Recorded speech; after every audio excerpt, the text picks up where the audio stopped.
Miang kumro sangyaning Prawadya Bala Mandekata lawan Bindi Pasur tambur miang suling pepandhen dalutek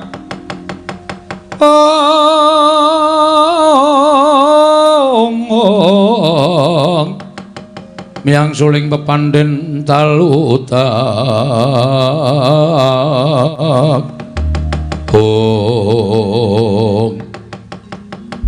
Dek Pate, pripun Kakang Duna? Oh, lah kok dadi sampeyan nyelingker. Ora melu sowan wonten ing Karang Kadempel. Nggih, kula merga weruh anak-anak Pandhawa niku ati kula ora penak. Sarsir. Mula tumuli kula luwung medal saking Karang Kadempel. Pripun Kakang Duna entuk gawe napa mboten? Oh, pancen Boyong Semar niku ora gampang. Nggih. Niki wau nganti kula gegeran karo Bagong. Oh, lah terus enten mriku Bagong nantang kali kula. Mula terus kula jak metu njaba ning pancen bocahe ora gelem metu njaba. Niki kula ngerti. Nek Bagong niku janjane mingetapake para anak-anak Pandhawa sing nalika semanten pun prapta wonten Karang Kadempel. Lah terus ampun nganti napa gegayuhan anak Prabu Duryudana menika gagar-wigar. Oh, ngaten. Lajeng diketapake para sata Kurawa. Oh nggih, ngestakaken dawuh. Ken Boyong Semar sapa dadi palang kudu disingkirake Pate. Oh nggih, Dursasana. Lho. Wis kowe wis krungu ngendikaning Kakang Mrembanduna nggih, lha saparingipun Kurawa diketapake ya aja nganti ana ingkang cicir sapa ing palange karepe Kakang Durung Boyong lawan Semar. Singkirna ya Dursasana. Nggih, ngestaken dawuh, Pak. Ayo ora ketang kelungsu nek melu padha budal. Iso ae kula dherekaken Kakang Mas Moha pas kula dherekaken.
Keperanggul mungguing ajurit kepapak bawatnya bentar bawatnya bentar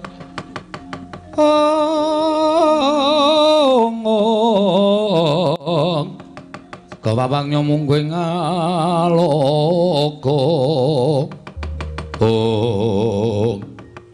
Antasena Pakde Surtayu iya lha kok dadi kowe ngaglahon ing dalan monggo sing ngendikake Begawan Durna yen to Bagong ingkang wani nyentulani rembuking Bapa Penembahan Sukalima. Bagong pasrah karo aku, Pakde. Perkara tentreming Karang Kadempel dipasrah karo anak-anak Pandhawa. Nek Pakde Kurawa arep mboyong karo ya kuwi kakekne Semar, aku sing ora ngeparangake lan aku sing ora ngiklasake. Mergo kakekne Semar lagi duwe gegayuhan ya kuwi bakal mbangun desa Karang Kadempel. Mula saiki Pakde kundur. Lho, bali piye? Baliku kudu mboyong marang Semar Badranaya.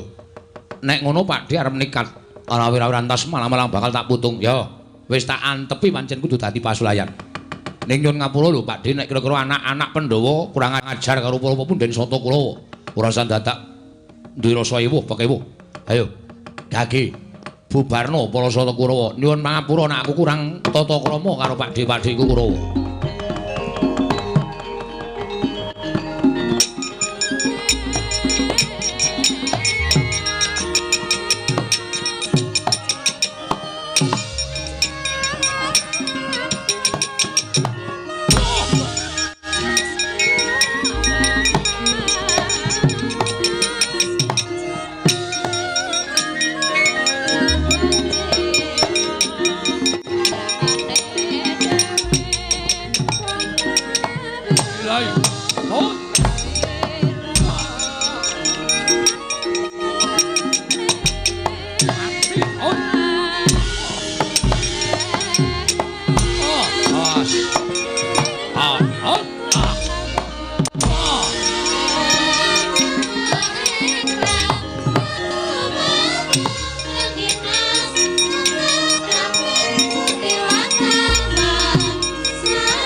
Mati ya.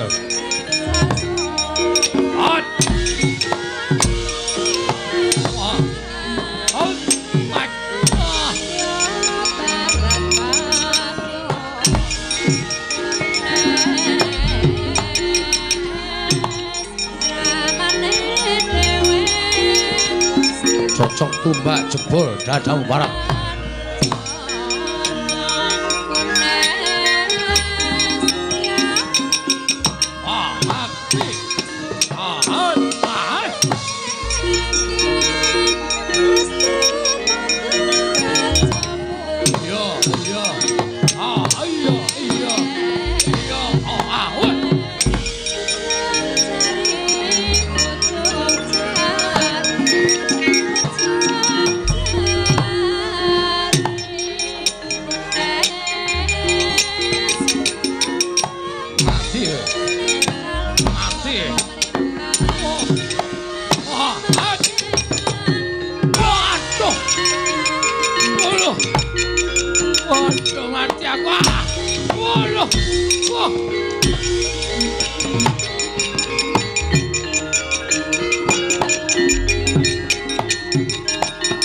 Miguel.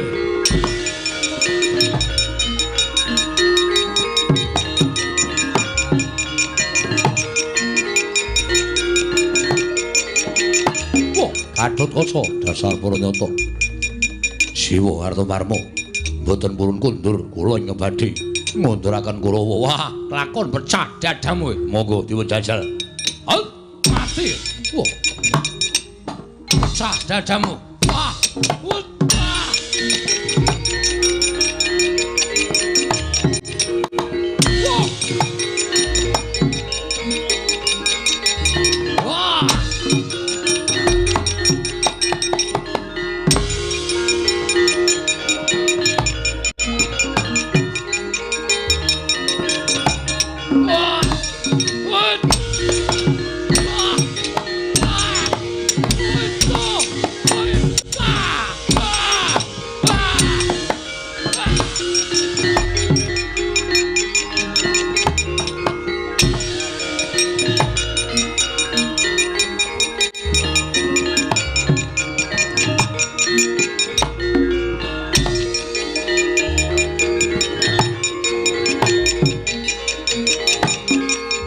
Antaja.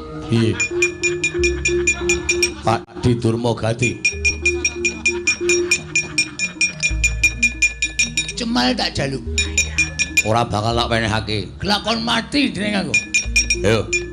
Ngejauh apa tak wujudi. Wah, lah pancen bocah. Ula kena dikandani kanthi becik-becik. Kelakon tiban tanganmu. Tiban tanganku ding tanganmu. Melocot siramu. Ayo tibano. Mati ae. Modal ae. Wedan. Tanganku keju-keju Antaja. Modal ae. Wah. Aduh.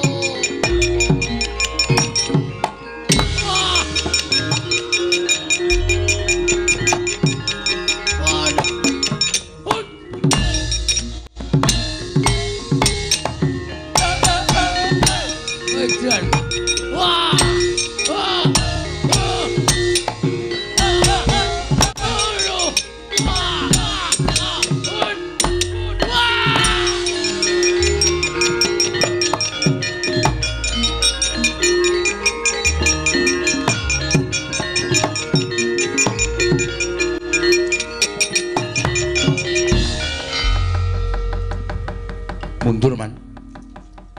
Para putra Pandhawa ingkang jagi dhateng Semar. Menawi kula kaliyan paman tetep badhe maju, menika mangke malah kirang-kirang bejanipun wonten kurban. Kula semanggaken. Kese sertayu wonten dawuh. Mungsamu sapa? Antasena man. Weh, lah ora pati ndonga men.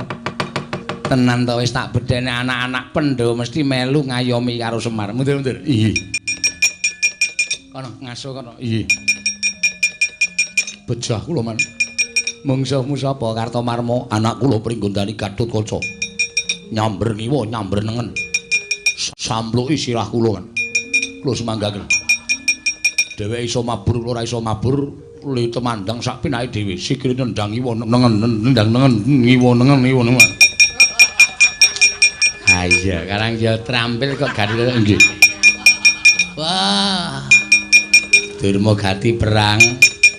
Pelang man. Temu sapa? Wangsareja. Sapa? Wangsareja. Wangsareja ki Anake welku dol cek barep. Antarja. Wah, Antarja.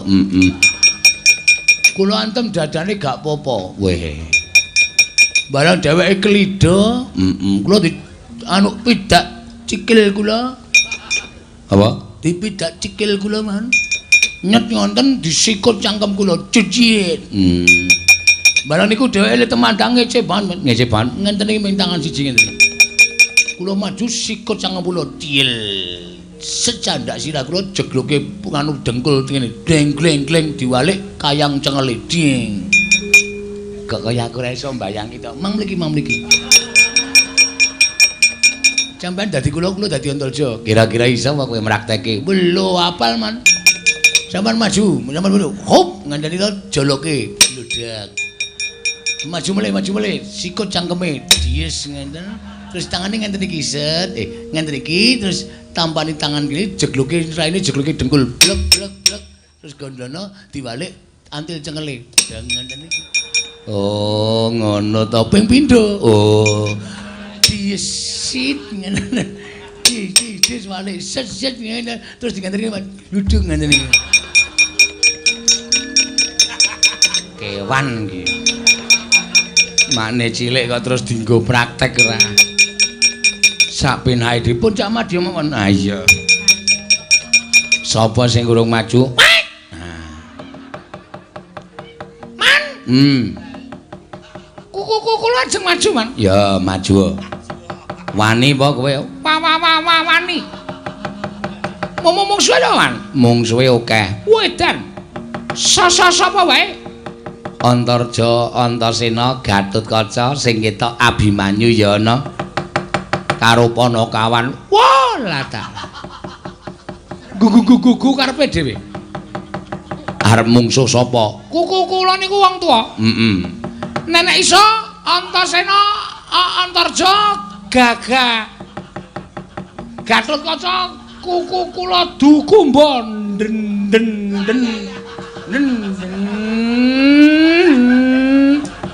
Kok malah montor to? Kula dukumba ndase. Anak Pandhawa pira-pira kula pateni kabeh. Maju. Kuku.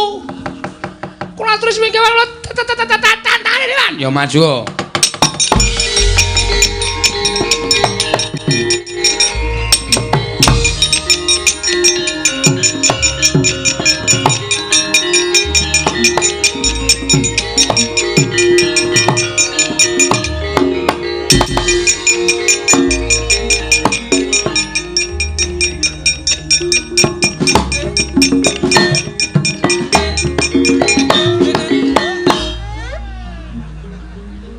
Gelem banter ya. Utus.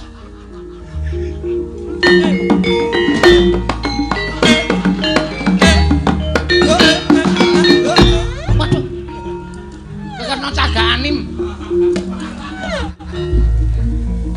Sesekali iki ora bablas.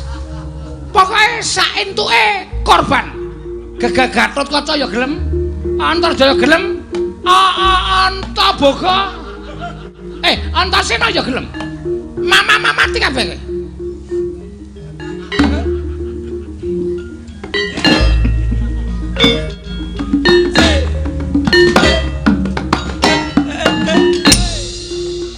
Dar.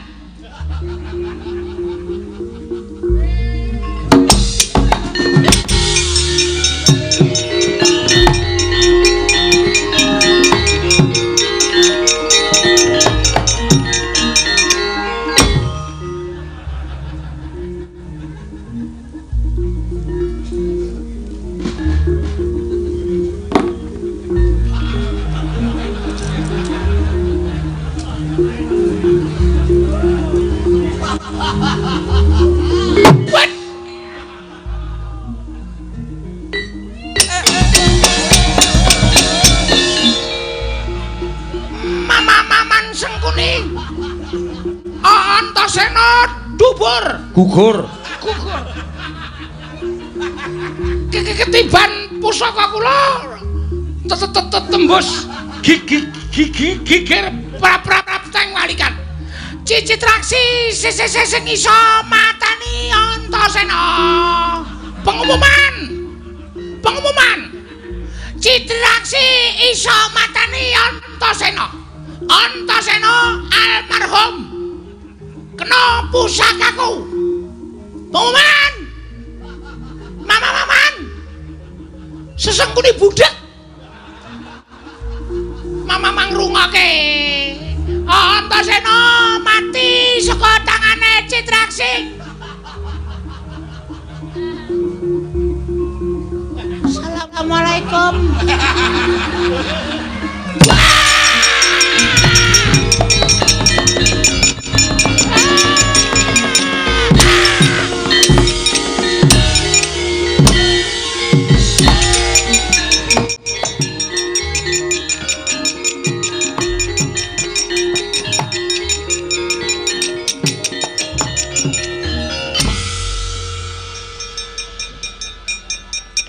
Modar.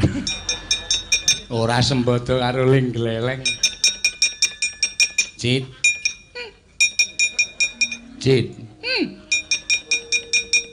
Piye mau bengak-bengok pengumuman apa ya, Cit?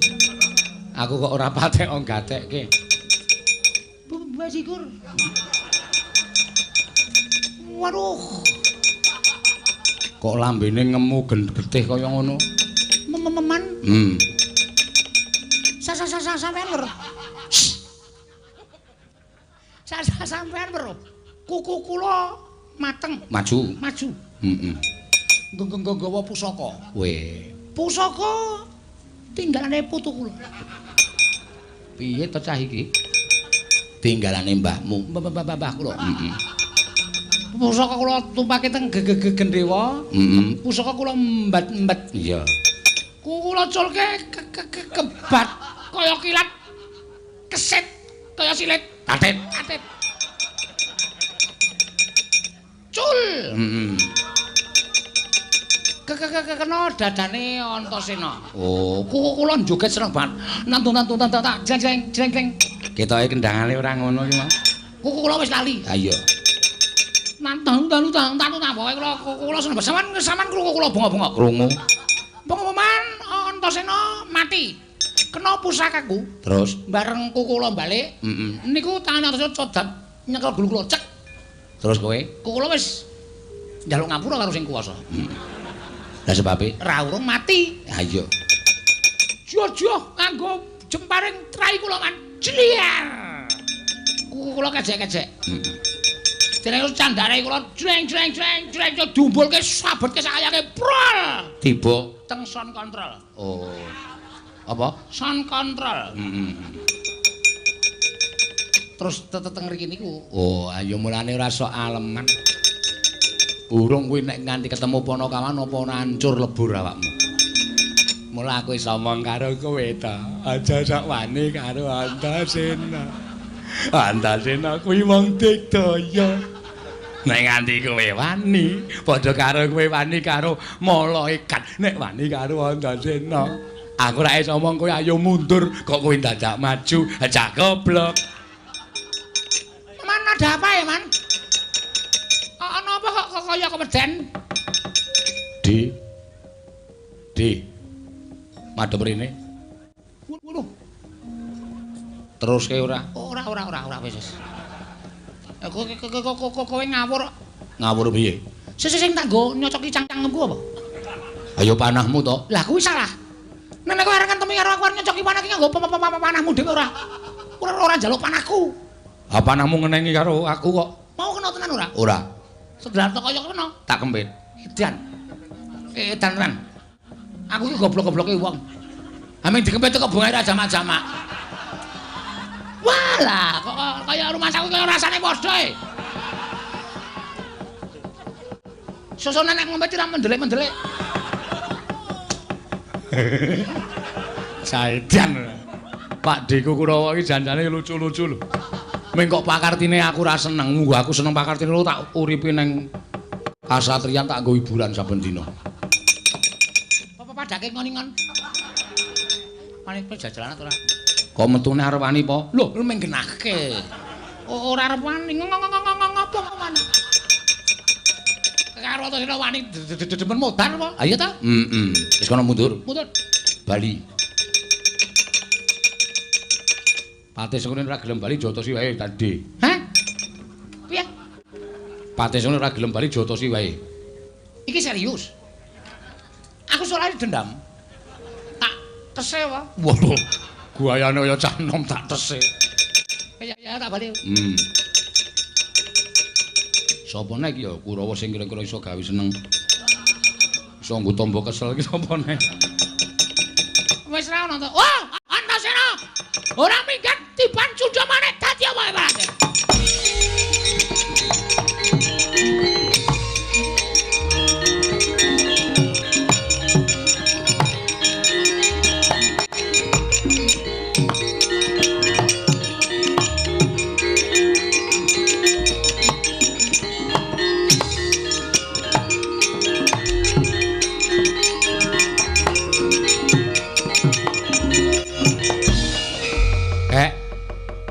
Eyang Durna nggawa cundha manik. Ngamuk punggung Suratamtahane Rebaya Nirwikara. Tak pasrahke marang Kakek Semar nek nganti anak-anak sing methuke ndak engko malah katriwandan. Kula aturi seminggah, Ndara, mang semingkir. Durna kula balekke teng Sokalima ndak dadi maksiat.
marika den prayitna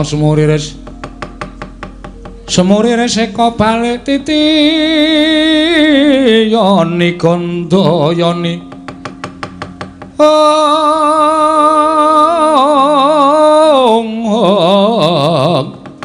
Trisanya purnama sasi gilar-gilaran ing tengah latar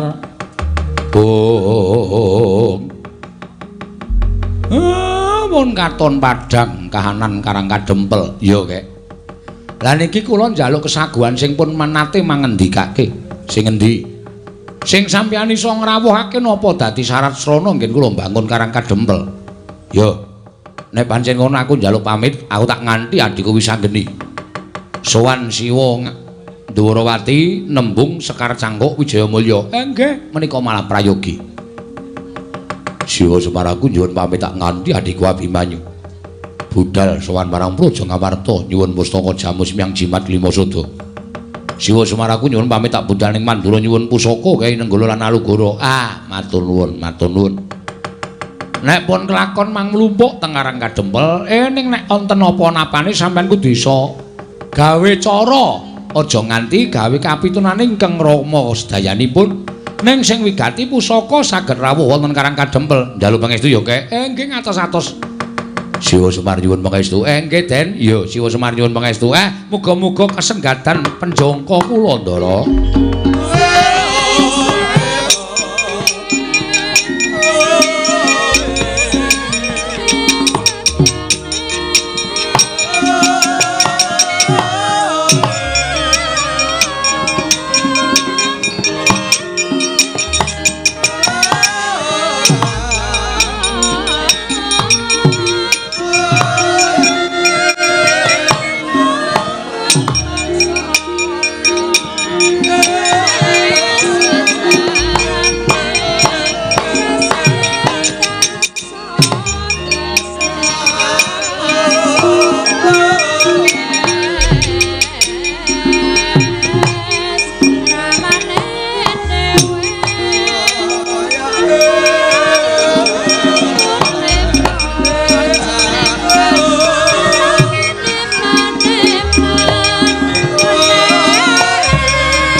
Aduh Jawata kang amurwa Mugi keparenga paring pangaksama paring kawula kang bisa satu krama yakti muwaki sorampi bukan ing witi yaku dan senang winici nalikani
bisa ngerti nugrahaning riti biarku kang jeneng piniji ku sing aku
long rambyang ningkang driya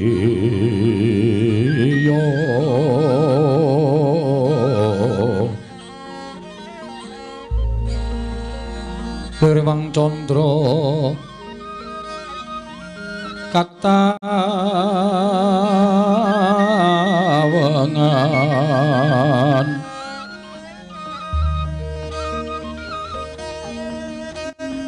sumo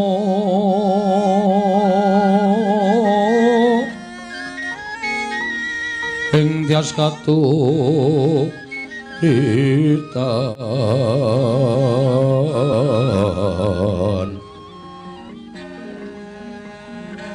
limut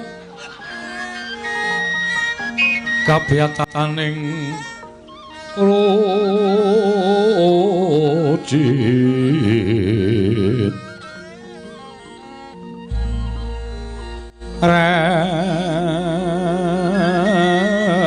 remengdri yoma nawung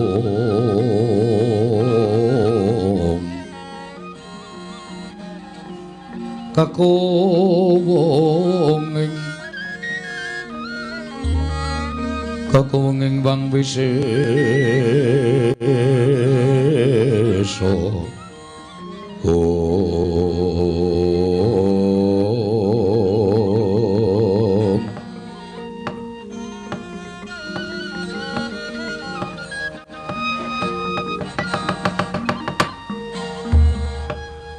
nimang semono mati luwih ana sasmintaning sun jagat wasisaning Ubanara Setyaki wonten timbalan Kakang Pati Udawa wonten timbalan Diwaji prayoga nunggoni ngadhep sawetara iki ora panglingkayana sowane anakku lanang Drepsila Geni lan anakku lanang Ngrandu Gumbala wis anggeni padha raja sak praptamu nggih pinanganing kawidadan wa aku ngaturke begitu katur ya wa iya Cah Bagus ndak tampa.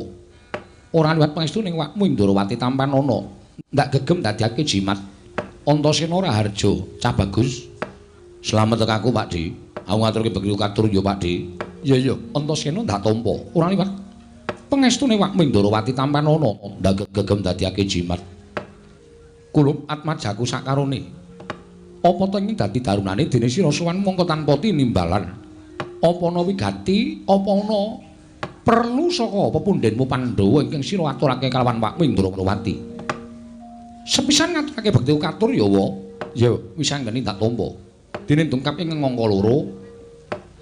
Patakone negara Indrawati sowan kersane Kanjeng Indrawati mau sayekti ora kok para Pandhawa ingkang utusan. Nanging aku pancen diutus nanging dudu pepundhen Pandhawa ora ana li kejaba mung Siwa Semar Badranaya. Lho, Kakang Semar iya wa. Lah wigatine apa? Dene Kakang Semar utusan nglawan Ratmajaku sakarone marata gage matur ingkang tetela. Ngene ya, Wa. Nalika semono aku kuwi ngimpi. Jroning pasemenan mau aku weruh Kakang utawa Siwa Semar Badranaya mangku Sang Hyang Candra sumorot cahyane. Nanging ora mblerengi. Wekasan sapa ing cedhak kelawan Kyai Semar dadi kedunungan sorot ing mapan ning anggane sapa wae ing cedhak kelawan Kakang Semar. Ngono nggih. Iya. Tumuli aku nganti kalawan putra-putra Pandhawa sak petara sowan marang Karang Kadempel nanjake marang Kakang Semar Badranaya utawa Siwa Semar apa to sababe lan werdine impen mau. Lah kok jemel ndara dasih impen ingkang tak lakoni wa ketitik Siwa Semar Badranaya bakal duwe gawe. Lah dalah. Kakang Semar bakal duwe gawe. Iya wa.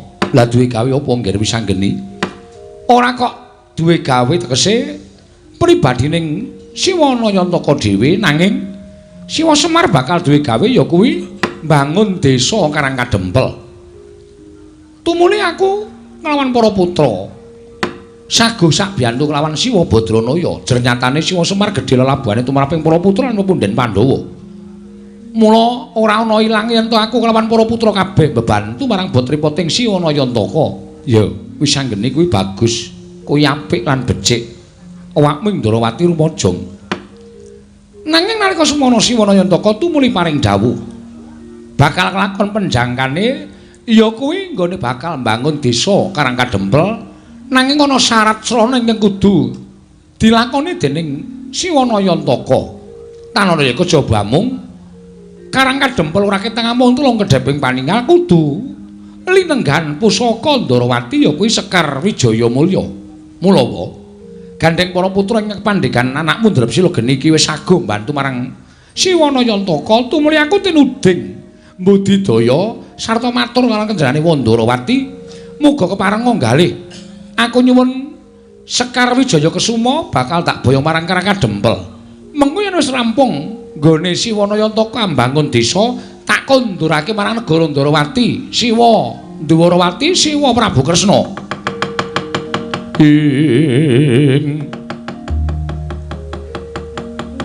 Tukaya yasine pecoco bang mawinga wangis kumejot patoning latri netra kocak ngondarandir. Oh, wis anggeni. Ana dawuhmu apa wae? Ya bener. Kakang Semar kuwi pancen pengayomaning para Pandhawa. Kakang Semar kuwi pancen ingkang ngomong anak-anak Pandhawa. Mula ora jeneng aneh yen to wis anggene tumuli anyaguhi dituwungkon dening Kakang Semar supaya nyuwun ngampil pustaka Jamus utawa nyuwun ngampil Sekar Wijaya Kesuma. Nanging kowe kudu eling, Nggih. Semar kuwi namung derajate ngaceplik. Semar kuwi mung Panakawan. Semar kuwi mung batur saumpamane. Lah kok dadi kebangetan nggone ngasorake marang Ratu Ndrawati. Apa dianggep Sekar Wijaya Mulya kuwi wujude pusaka ingkang loro saudon telu saurupan. Tegese dudu pusaka ingkang ampuh. Lah kok dadi ngatasi pengin bangun desa wae dadak nganggo dirawuhi pusaka Ndrawati kuwi Sekar Wijaya Mulya. Monggo Sekar Wijaya Mulya kuwi ora kena pisah lawan Wakming Ndrawati. Mula saiki ya nggih kowe tak utus baliya sowana marang Kakang Semar yen to Sekar Wijaya Mulya ora bakal prapta ning Karang Kadempel lan matur babar pisan yen to aku uga ora bakal ngaturake Sekar Wijaya Mulya. Mula Kang Sangka kuwi sanggeni aja gawe geger mbebuthek banyu bening kanan negara Ndrawati. Yen sira kulup atmajaku isih ngabekti karo wong tuwa, mesti napa kang dadi dawuhing wong tuwa ing Ndrawati iki, sira anakku Drepsila geni, mesti mastuhu dawuhing wong tuwa. Mula Kang Sangka kuwi sanggeni matur marang Kakang Semar golek srana liyane wae sakliyane Sekar Wijaya Mulya. Yen nganti wani Kakang Semar kuwi nyuwun ngampil Sekar Wijaya Mulya, mongko derajate ora padha karo Ratu Ndrawati. Ateges Kakang Semar kuwi wis madha sarta wis ngasorake marang derajating nata ing Ndrawati. Aku ing ora trima perkara iki wis anggene.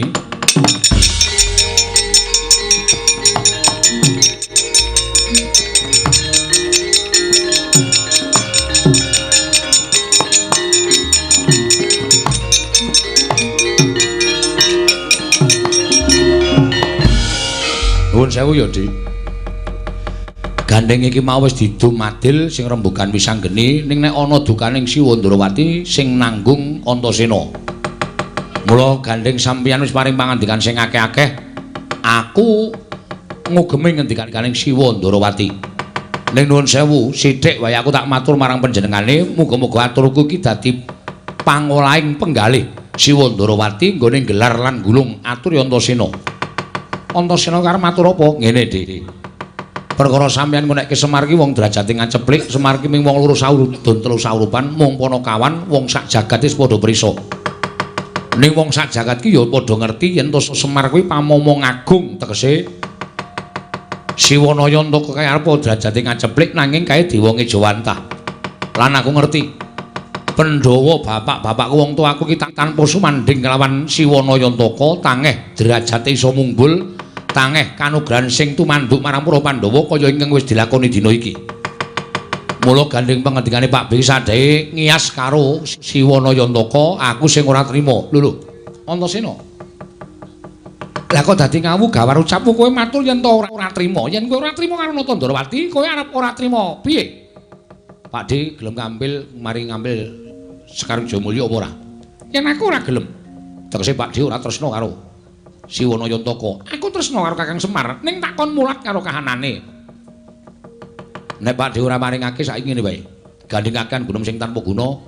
Nek kira-kira sampeyan tak tantang jotosan piye?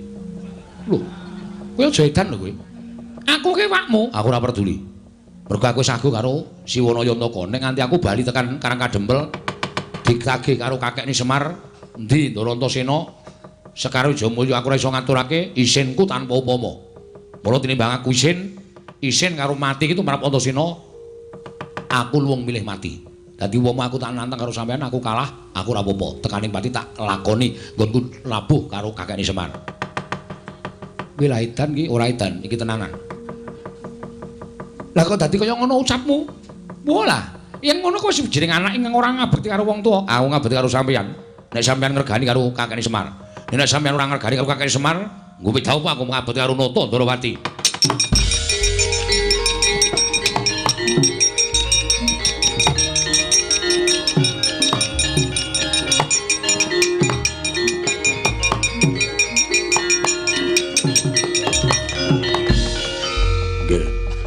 Ingkang dados senopati wonten negari Ndarawati mriku kula.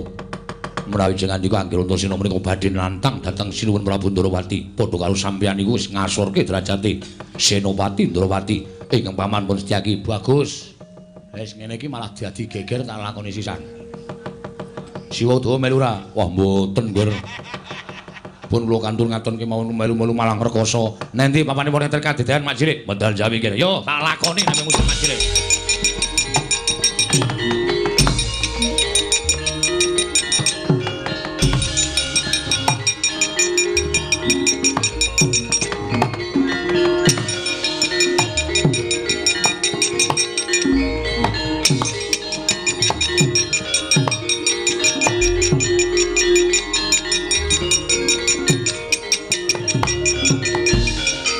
Jenenge kemanen Kang nek kaya ngono kuwi.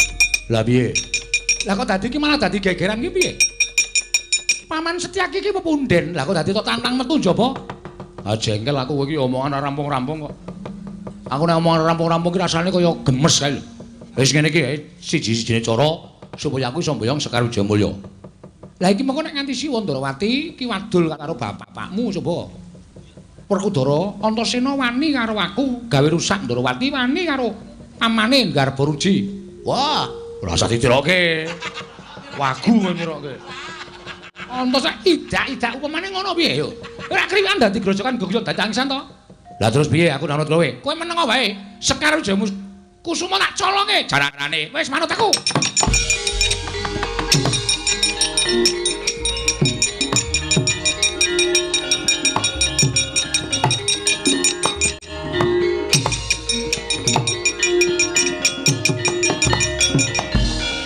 Wis dadi kaya ngene iki tak dadekke Mak Cilik. Nggih. Arep sampeyan iku kondang Tidaya ning Setyaki niku Senopati ora wedi karo sapa wae. Aulung tekaning pati yen to nganti Setyaki ora iso mbelani negara Ndarawati. Bagus. Semono aku Mak Cilik. Aku luwung tekaning pati nek aku ora iso mbelani karo Semar. Ngono wae. Wenehke ora Sekar Jayamulya. Ora mbok wenehke dijajal Mumpung durung ana critane Setyaki gelut karo Antasena, men disekseni wong manding. Ayo. Menang endi Setyaki karo Antasena? Kene margane patimu, tangga tak ayoni. Setyaki aja kaya bocah cilik.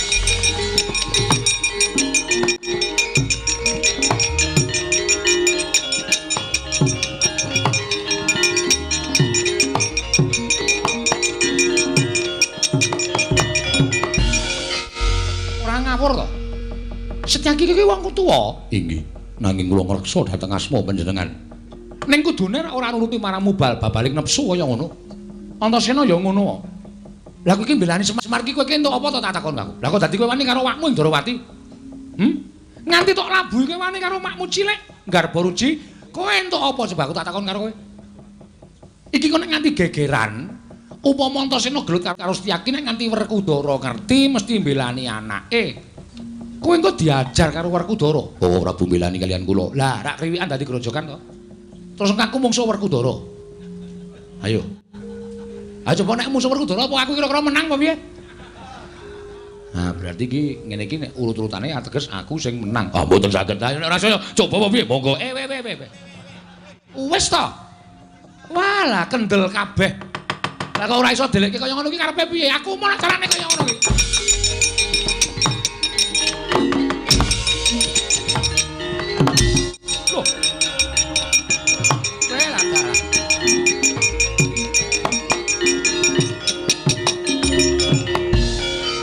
Edan tenan. Pancen wong loro iki wong dugal kewarisan tenan. Setyaki wonten dawuh. Mak glibet ning antariksa kowe ora? Nggih, kula semerep nanging sinten? Wis anggeni lho. Lah wong Sekar Jayakusuma ki tak lenggahke ning pagedhongan pusaka lah kok bocah kok. Wo lah eling-eling anake Janaka sing gerang senengane nyolongi wong wedok. Sing cilik ya pinter nyolong pusaka. Setyaki wonten dawuh tunggune negara. Aku tak weruh kaya ngopo to karepe Semar iki kaya ngopo? Ambek kaya ngono.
ayon katiyuping angin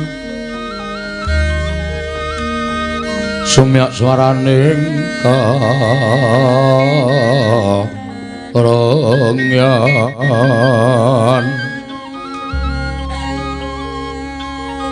samirana mawar kulawan liris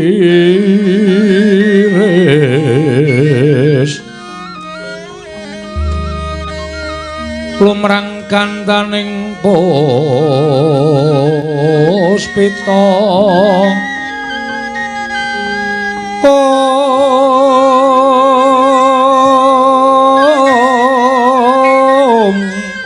karengban putyan ira sang Wijawara mrengang berswaraning madu branta manungsung sarine kembang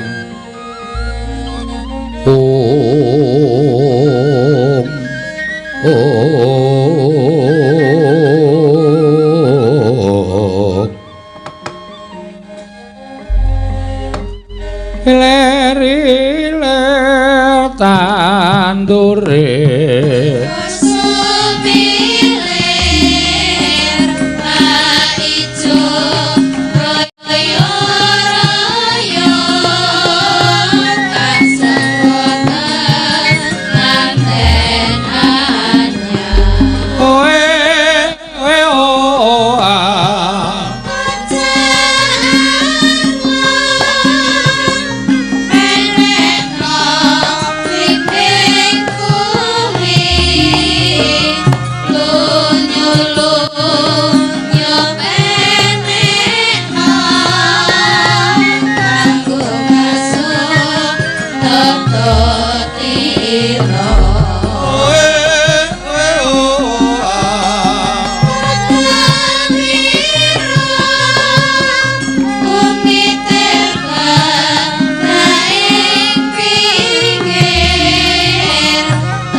Sireping sang Hyang Arka ngumantosing dalu jroning ratri dereng wonten ingkang kacarita amung sang Hyang Pratangga mati jemdul sakti mbrangwetan kalingamiga sarta gunung-gunung parandiri bisa merbawani jagat raya dupitatasing kamanggihan dewasane wau kawusa wancine wis ngancik goro-goro Sukra mangkara tumbak mendo tete kalapa sumawer cita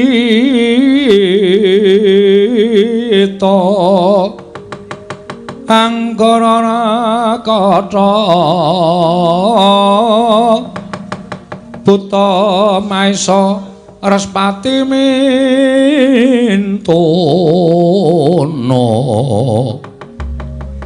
eka dwi tri catur panca sat sapta astana wadasa ing apa to pertandane kang goro-goro nalika semantra mungkin Arya ngurmati Wijir Patpunakawan Kelurahan Semar Garing Pitur Semawur Bagong ingkang samujekan madyaning ora romba Wijil Sanggra Patpunakawan medal tlatah ngayuja karto